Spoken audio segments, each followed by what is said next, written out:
15.439.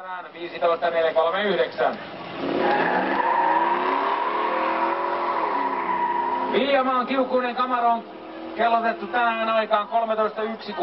Hän on 26. tuossa Streetman luokassa. Ja miten on? Paraneeko aika? Kyllä paranee. Nyt 13.062. Loppunopeus 175 kilometriä tunnissa. Tapio Viljamaa rata 1.